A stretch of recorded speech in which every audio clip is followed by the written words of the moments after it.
शिवलिंग की पूजा करने की अनुमति वाली याचिका खारिज। ज्ञानवापी मस्जिद मामले में सुप्रीम कोर्ट का आदेश। कर्ज के जाल में फंसाने की चीनी साजिश। सीआईए चीफ का दावा। बिल बर्न्स ने श्रीलंका की मौजूदा आर्थिक स्थिति के लिए कर्ज जाल में फंसाने की चीनी कूटनीति को जिम्मेदार ठहराया है। उन्होंने कहा है कि श्रीलंका चीन के दांव को समझ नहीं पाया और उसके जाल में फंस गया। पंजाब में सीएम के लिए वोटिंग कल, इमरान ने बिकने के डर से विधायकों को होटल में कैद किया। के उपचुनाव में सीटें जीतने के बाद इमरान का सरकार बनाने का दावा मजबूत हो गया है। चीन ने डोकलाम के पास बनाया गांव, भूटान की जमीन पर लोगों को बसाया। यहां से 9 किलोमीटर दूर आमने सामने आए थे भारत चीन। गर्मी से सड़कों और रनवे का डामर पिघला। हीटवेव से दुनिया के 7 देश बेहाल। स्पेन, पुर्तगाल और ब्रिटेन में 1700 से ज्यादा मौतें। नए जाल में फंस रहे पाकिस्तानी, हर रोज 1 लाख लीटर बियर का प्रोडक्शन। चीन ने पाकिस्तान जैसे इस्लामिक मुल्क में नशे का जाल फैला दिया है। चीन की एक कंपनी यहां करीब 1 लाख लीटर बियर रोजाना बना रही है। सिंध और बलूचिस्तान के अलावा तमाम बड़े शहरों में इस बियर की खपत तेजी से बढ़ रही है। लोगों ने दी प्रतिक्रिया, अगर पाकिस्तान में बियर बेचकर चीन उन्हें जाल में फंसा रहा है तो भारत में बियर बेचकर भला उन्हें कौन जाल में फंसा रहा है। सोनिया गांधी से ईडी की पूछताछ। नेशनल हेराल्ड केस में पहले दिन 3 घंटे तक हुए सवाल, 25 जुलाई को दोबारा बुलाया। हैदराबाद में भी स्कूल से लौटी छात्रा ने किया सुसाइड। 9 साल की वर्षिता ने पहले ऑटो बुक किया, फिर चौथी मंजिल से लगाई छलांग। पुलिस के मुताबिक वर्षिता के साथ किसी तरह के शोषण की बात सामने नहीं आई है। हालांकि उसने आत्महत्या क्यों की, इसका पता नहीं चल सका। हैदराबाद में भी स्कूल से लौटी छात्रा ने किया सुसाइड। 9 साल की वर्षिता ने पहले ऑटो बुक किया, फिर चौथी मंजिल से लगाई छलांग। हैदराबाद 2 घंटे पहले हैदराबाद में नागोलू में 9 साल की स्टूडेंट वर्षिता ने सुसाइड कर लिया। 9 साल की वर्षिता ने पहले ऑटो बुक किया, फिर घर से दूर चंद्रपुरी पहुंची, जहां उसने एक 4 मंजिला इमारत की छत से छलांग लगा दी। बिल्डिंग के वॉचमैन और आसपास के लोगों ने वर्षिता को हॉस्पिटल पहुंचाया, लेकिन गंभीर चोटें होने के कारण उसने दम तोड़ दिया। पुलिस के मुताबिक वर्षिता के साथ किसी तरह के शोषण की बात सामने नहीं आई है। हालांकि उसने आत्महत्या क्यों की, इसका पता नहीं चल सका। सीसीटीवी फुटेज से ऑटो वाले को खोजा, उसने बताया। वर्षिता घर से 5 बजे चिप्स का पैकेट खरीदने निकली थी, लेकिन उसने मंसूराबाद से ऑटो बुक किया और चंद्रपुरी पहुंच गई। ऑटो ड्राइवर दुर्गेश ने संदेह के चलते उससे पूछा कि वो यहाँ क्या करने आई है, तो वर्षिता ने कहा कि उसके पापा का ऑफिस है। फिर दुर्गेश ने वर्षिता के बताए नंबर पर कॉल किया, जो रिसीव नहीं हुआ। इसके बाद दुर्गेश 20 रुपये किराया लेकर वर्षिता को छोड़कर चला गया। वॉचमैन की पत्नी ने शक होने पर बेटे को उसके पीछे भेजा। जिस बिल्डिंग से वर्षिता ने छलांग लगाई, उसकी चौथी मंजिल पर ऑफिस भी है, इसलिए वॉचमैन की पत्नी वेंकटम्मा ने उसे जाने दिया, लेकिन कुछ संदेह के बाद उसने अपने बेटे को वर्षिता के पीछे भेजा। उसे वहां कोई नहीं मिला। इसके बाद उन्होंने चीखने की आवाज सुनी और देखा कि वर्षिता बिल्डिंग से नीचे गिरी थी। मामले की जांच कर रहे एसीपी श्रीधर रेड्डी के मुताबिक वर्षिता मंसूराबाद के मधुरानगर में कॉलोनी रोड नंबर 5 में रहने वाले सत्यनारायण रेड्डी और प्रभावती की बेटी है। प्रारंभिक जांच और मेडिकल टेस्ट से पता चला कि उसका किसी भी तरह से यौन शोषण नहीं किया गया था। परिवार का कलह हो सकता है वजह। पुलिस इस मामले की कई एंगल से जांच कर रही है। पहले सीसीटीवी फुटेज की मदद से ऑटो वाले को खोजा। पुलिस ये भी जांच कर रही है कि क्या वर्षिता धोखे से गिरी या उसे किसी ने धक्का मारा। पड़ोसियों के मुताबिक वर्षिता पढ़ाई में बहुत अच्छी थी और बेहद संवेदनशील थी। हो सकता है कि उसने पारिवारिक कलह से प्रभावित होकर आत्महत्या कर ली होगी। वर्षिता नलगोंडा जिले में चित्तिला मंडल के वाणीपाकला गांव के रहने वाले सत्यनारायण रेड्डी और प्रभावती की दूसरी बेटी थी। सत्यनारायण किसान हैं और प्रभावती टीचर। वर्षिता 6ठी क्लास में पढ़ती थी। कुछ समय पहले ही इनका परिवार मंसूराबाद के मधुरानगर कॉलोनी में रहने आया था। मानसून का हाल, उत्तराखंड में अलर्ट जारी। मौसम विभाग ने आज राजस्थान, एमपी, पंजाब, पश्चिमी उत्तर प्रदेश, हिमाचल प्रदेश के कई इलाकों में भारी से भारी बारिश होने का अनुमान जताया है। चमोली, रुद्रप्रयाग, नैनीताल, पिथौरागढ़ में 21 से 23 जुलाई तक अलर्ट जारी किया गया है। मौसम विभाग ने इन जिलों में भारी बारिश होने की संभावना जताई है। उड़ीसा, बिहार और बंगाल के कुछ इलाकों में भी बारिश का अलर्ट है। मौसम विभाग ने कहा कि आने वाले 3 दिनों तक दिल्ली एनसीआर में बादल छाए रहेंगे। साथ ही गरज के साथ मध्यम बारिश की उम्मीद है। दोनों सदनों में कार्यवाही शुरू होने के कुछ देर बाद हंगामा। लोकसभा सुबह से 11 बजे तक स्थगित कर दी गई। राज्यसभा शुक्रवार सुबह 11 बजे तक के लिए स्थगित कर दी गई। सदन की कार्यवाही शुरू होने के कुछ मिनट बाद विपक्षी सदस्यों ने ईडी के दुरुपयोग को लेकर नारेबाजी की गई। मानसून सत्र के तीसरे दिन महंगाई और रोजमर्रा की चीजों पर लगने वाले जीएसटी में बढ़ोतरी के मुद्दे पर विपक्षी सांसदों ने महात्मा गांधी की प्रतिमा के सामने संयुक्त रूप से प्रदर्शन किया। इसमें कांग्रेस सांसद राहुल गांधी, मल्लिकार्जुन खड़गे, अधीर रंजन चौधरी, टीआरएस सांसद सहित कई सांसद शामिल रहे। लोकसभा में केंद्रीय मंत्री प्रहलाद जोशी ने विपक्ष की ओर से सोनिया गांधी से ईडी की पूछताछ विरोध करने पर हमला किया। उन्होंने कहा कि कांग्रेस पार्टी बेवजह का हंगामा कर रही है। कानून के सामने सब बराबर है या नहीं? सोनिया जी कांग्रेस अध्यक्ष हैं, महामानव नहीं। कांग्रेस के लोग सोचते हैं कि वे कानून से ऊपर हैं, लेकिन ऐसा नहीं है।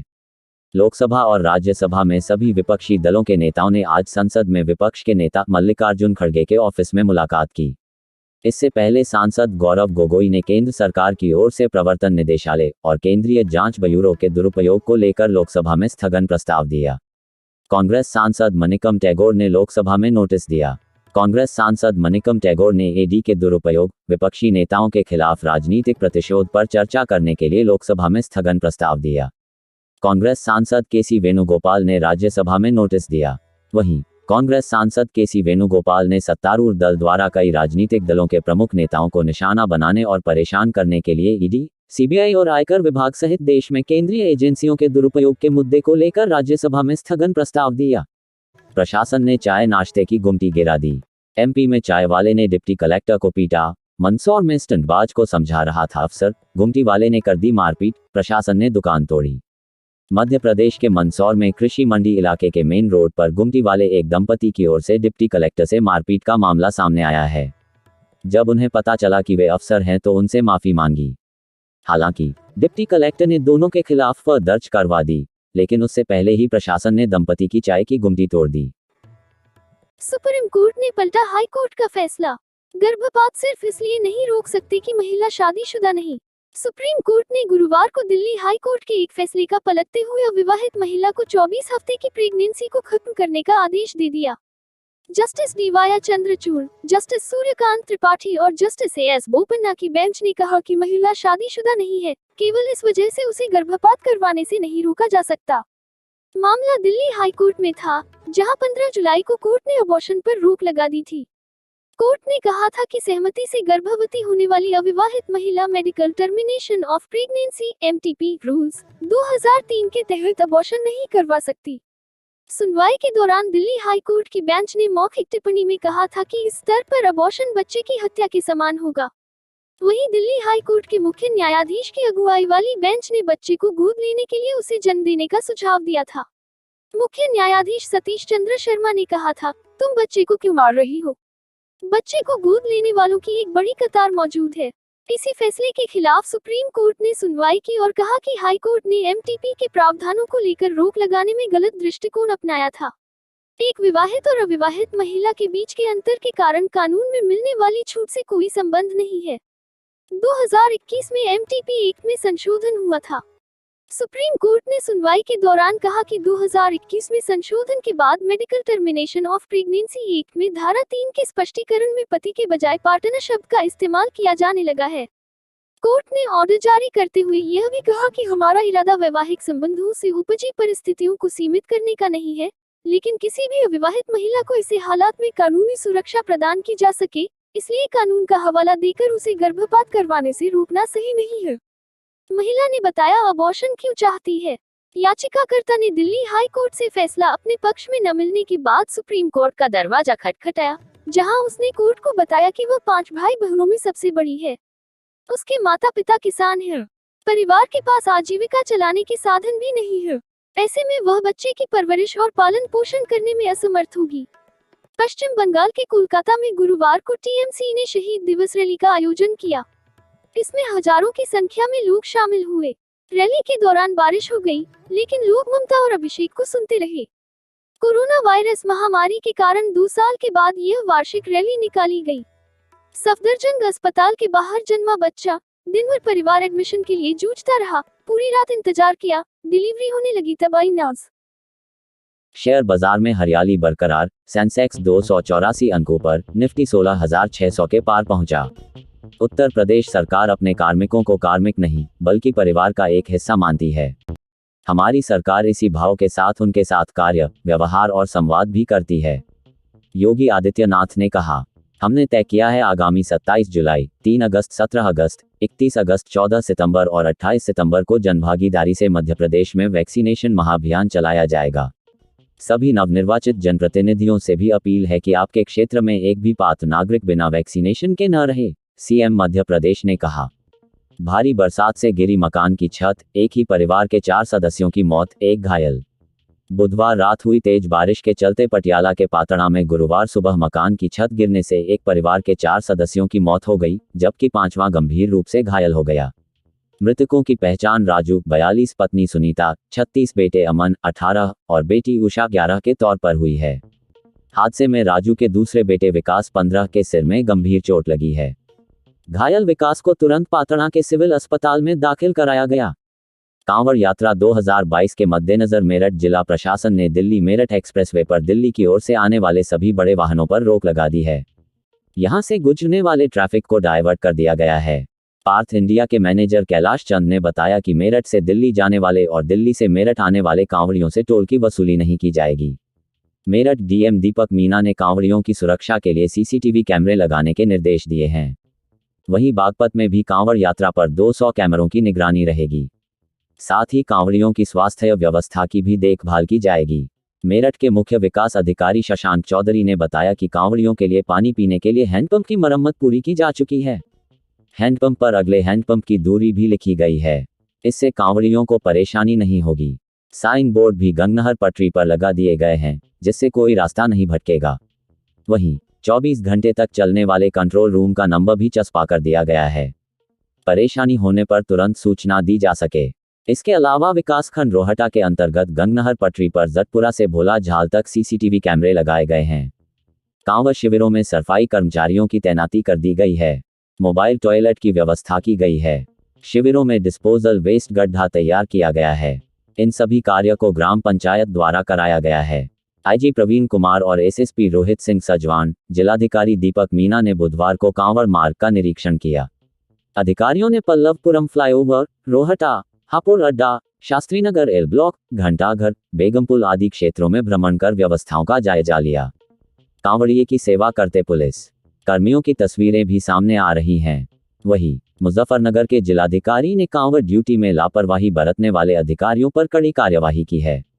उन्होंने कांवड़ ड्यूटी में लगे अधिकारी और कर्मचारियों को अपने अपने ड्यूटी पानेट पर मुस्तैद रहने के निर्देश दिए हैं। उत्तर प्रदेश के मुजफ्फरनगर में जिलाधिकारी चंद्रभूषण सिंह ने कांवड़ ड्यूटी में लापरवाही बरतने पर 12 अधिकारियों से स्पष्टीकरण तलब किया है। गैर मुस्लिम शख्स के मक्का पहुंचने पर दुनिया भर के मुसलमानों में नाराजगी। इसराइल के एक मीडिया चैनल की रिपोर्टिंग को लेकर दुनिया भर के मुसलमानों में उबाल है। दरअसल मुस्लिमों के सबसे पवित्र स्थल माने जाने वाले सऊदी अरब के मक्का शहर में गैर मुस्लिमों का प्रवेश वर्जित है। वहीं इसराइल के एक चैनल ने सोमवार को मक्का की एक रिपोर्ट दिखाई थी। इस रिपोर्ट में चैनल के वर्ल्ड न्यूज एडिटर गिल तमारी मक्का शहर में घूमते और रिपोर्टिंग करते दिख रहे हैं। गौरतलब है कि गिल तमारी यहूदी धर्म से संबंध रखते हैं। मक्का शहर की इस रिपोर्ट में विश्व प्रसिद्ध मक्का गेट को भी दिखाया गया है। मक्का शहर की सीमा इसी गेट से मानी जाती है। इस गेट के अंदर किसी भी गैर मुस्लिम के प्रवेश पर रोक है। अगर कोई गैर मुस्लिम इस शहर की सीमा में दाखिल हो जाता है तो उस पर न केवल जुर्माना लगाया जाता है बल्कि उसे डिपोर्ट तक कर दिया जाता है। मक्का शहर के बाहरी इलाके में माउंट अराफात भी स्थित है। हज के लिए आने वाले यात्री बड़ी संख्या में इस जगह पर इकट्ठे होते हैं। इस्राएली पत्रकार ने इस जगह पर सेल्फी भी ली थी। इस्राएली पत्रकार तमारी को पिछले हफ्ते क्षेत्रीय कॉन्फ्रेंस को कवर करने के लिए सऊदी अरब आने की अनुमति दी गई थी। इसमें अमेरिकी राष्ट्रपति जो बाइडेन भी शामिल हुए थे। इस कॉन्फ्रेंस के बाद वे मक्का पहुंच गए। उनके इस कदम की तीखी आलोचना की जा रही है। इतना ही नहीं, इस मामले में सोशल मीडिया पर ज्यू इन द हरम हैशटैग भी चलाया जा रहा है। इस्राएल के भी लोगों ने उनके इस कदम को गलत ठहराते हुए उन्हें नासमझ बताया है। हालांकि इस्राएली चैनल और उसके पत्रकार ने इस कदम के लिए माफी मांगी है। चैनल ने कहा है कि लोगों की भावनाएं आहत करना हमारा उद्देश्य नहीं था। उन्होंने यह भी कहा कि पत्रकारिता में जिज्ञासा आत्मा के समान है। मुसलमानों को भाजपा का डर दिखाकर राजनीतिक रूप से जिंदा है अखिलेश यादव। सुहेल देव भारतीय समाज पार्टी के अध्यक्ष ओम प्रकाश राजभर लगातार सपा अध्यक्ष अखिलेश यादव पर हमलावर हैं। बुधवार को उन्होंने कहा कि अखिलेश यादव मुसलमानों को भाजपा का डर दिखाकर राजनीतिक रूप से जिंदा हैं। जब भी मुसलमानों पर हमला होता है तो वह चुप हो जाते हैं। पाकिस्तान की डोलती अर्थव्यवस्था को राजनीतिक अनिश्चयता से लगा एक नया धक्का। पाकिस्तान के पंजाब प्रांत में रविवार को आए उपचुनाव नतीजों ने पहले से ही डोल रही देश की अर्थव्यवस्था पर ताज़ा चोट की है।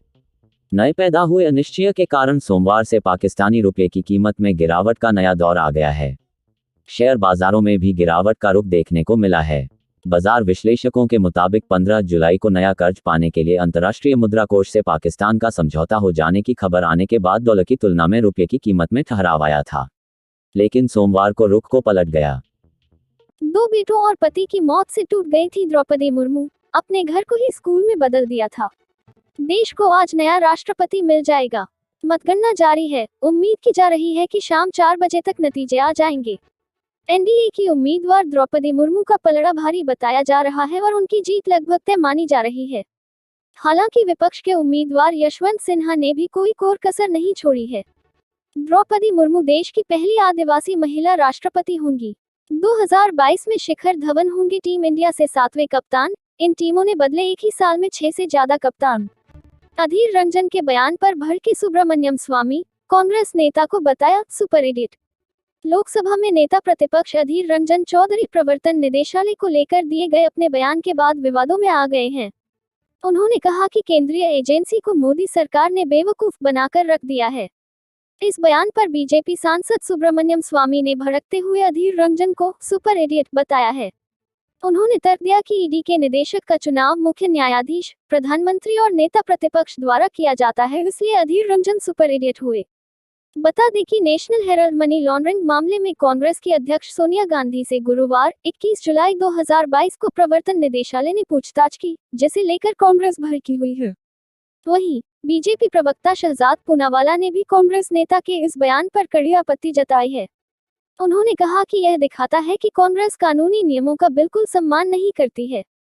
उन्होंने सवाल करते हुए कहा कि ये सत्याग्रह है या दुराग्रह।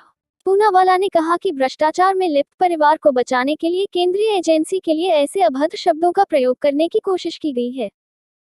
राज्यसभा में सांसदों ने बनाया फोटो वीडियो, उपसभापति हरिवंश ने कहा डिलीट कीजिए। मानसून सत्र का चौथा दिन। विपक्षी सदस्यों के हंगामे के बीच कुछ राज्यसभा के सदस्य सदन की कार्यवाही का वीडियो बनाने लगे। इस पर उपसभापति हरिवंश राय ने वीडियो बनाने वाले सदस्यों को फटकार लगाते हुए कहा, जिन लोगों ने सदन की कार्यवाही के वीडियो रिकॉर्ड किए हैं वो तुरंत डिलीट करें। आप हाउस के अंदर वीडियो रिकॉर्ड नहीं कर सकते हैं, ये रूल्स के खिलाफ है। छत्तीसगढ़ में है सबसे ज्यादा गरीबी। यूपी, बिहार, झारखंड और एमपी में 10 में से हर तीसरा व्यक्ति गरीबी रेखा के नीचे। केंद्र सरकार ने लोकसभा में जो आंकड़े पेश किए उसके अनुसार देश में 27 करोड़ लोग गरीबी रेखा से नीचे आते हैं। ग्रामीण इलाके में रहने वाला व्यक्ति हर दिन 26 रुपये और शहर में रहने वाला व्यक्ति 32 रुपये भी खर्च नहीं कर पा रहा है तो वह गरीबी रेखा से नीचे माना जाएगा। वहीं राज्यों की अगर बात करें तो छत्तीसगढ़ सबसे ज्यादा गरीब है, जबकि यूपी, बिहार, झारखंड और मध्य प्रदेश में 10 में से हर तीसरा व्यक्ति गरीबी रेखा के नीचे है। आंकड़ों के मुताबिक गरीबी रेखा से नीचे जीवन यापन करने वाली सबसे ज्यादा आबादी छत्तीसगढ़ की है। इस राज्य की 40% आबादी गरीबी रेखा से नीचे गुजर बसर कर रही है। झारखंड, मणिपुर, अरुणाचल, बिहार, ओडिशा, असम, मध्य प्रदेश और उत्तर प्रदेश ऐसे राज्य हैं जहां की 30% या उससे ज्यादा आबादी गरीबी रेखा से नीचे जीवन जीती है। यानी इन राज्यों में हर 10 में से तीसरा व्यक्ति गरीबी रेखा के नीचे आता है। अदानी लगाएंगे पीवीसी की नई फैक्ट्री, एसबीआई से मांगा 14,000 करोड़ लोन। अदानी ग्रुप देश में इन दिनों तेजी से अपने कारोबार का विस्तार कर रहा है। खबर है कि अदानी ग्रुप ने गुजरात के मुंद्रा में कोल 2 पॉलीविनाइल क्लोराइड पीवीसी की एक फैक्ट्री लगाने के लिए देश के सबसे बड़े बैंक भारतीय स्टेट बैंक एसबीआई से 14,000 करोड़ रुपए के लोन के लिए संपर्क किया है। हाल के महीनों में अदानी ग्रुप की ओर से दिए गए लोन प्रस्तावों में ये सबसे बड़ा है। इससे पहले मार्च में अदानी ग्रुप की कंपनी अदानी एंटरप्राइजेज ने नवी मुंबई इंटरनेशनल एयरपोर्ट के लिए 12,770 करोड़ रुपए जुटाए थे। वहीं पिछले महीने मुंद्रा में अदानी ग्रुप की ओर से कॉपर फैक्ट्री लगाने के लिए 6,071 करोड़ का लोन जुटाया गया था। नाबार्ड में ग्रेड ए पदों पर निकली भर्ती। NABARD recruitment 2022 national bank for agriculture and rural development ने ग्रेड ए पदों पर भर्ती निकाली है। इसके तहत असिस्टेंट मैनेजर के पदों पर भर्ती के लिए नोटिफिकेशन जारी किया गया है। इन पदों के लिए उम्मीदवारों को ऑनलाइन आवेदन करना होगा। असिस्टेंट मैनेजर ग्रेड 1 पदों के लिए उम्मीदवार आधिकारिक वेबसाइट nabaard.org के जरिए पर 7 अगस्त 2022 से पहले आवेदन कर सकते हैं। बैंक इस भर्ती प्रक्रिया के माध्यम से कुल 170 उम्मीदवारों की भर्ती करेगा। इसमें से 161 पद ग्रामीण विकास बैंकिंग सेवा के लिए, 7 पद राजभाषा सेवा के लिए और 2 पद प्रोटोकॉल और सुरक्षा सेवा के लिए हैं। फ्रिज खरीदने पर फ्री मिलेगा गैलेक्सी S22 स्मार्टफोन, 30% तक इंस्टेंट डिस्काउंट। देश की सबसे बड़ी कंज्यूमर इलेक्ट्रॉनिक कंपनी सैमसंग ने एक बार फिर ब्लू फेस्ट 2.0 का ऐलान किया है। इस फेस्ट में दक्षिण कोरियाई कंपनी अपने premium television, refrigerator, sound bar और वॉशिंग मशीन समेत कई अन्य कैटेगरी के प्रोडक्ट पर ऑफर दे रही है। सैमसंग ब्लू फेस्ट 2.0 की शुरुआत 15 जुलाई से होगी। यह फेस्ट 21 अगस्त तक सैमसंग के official online store, Samsung shop और सभी बड़े कंज्यूमर इलेक्ट्रॉनिक रिटेल स्टोर चलेगा। फेस्ट के दौरान ग्राहक सैमसंग के कंज्यूमर प्रोडक्ट पर एक्सक्लूसिव डील और लिमिटेड पीरियड ऑफर पा सकेंगे। Be aware with the world. APN Broadcast Service.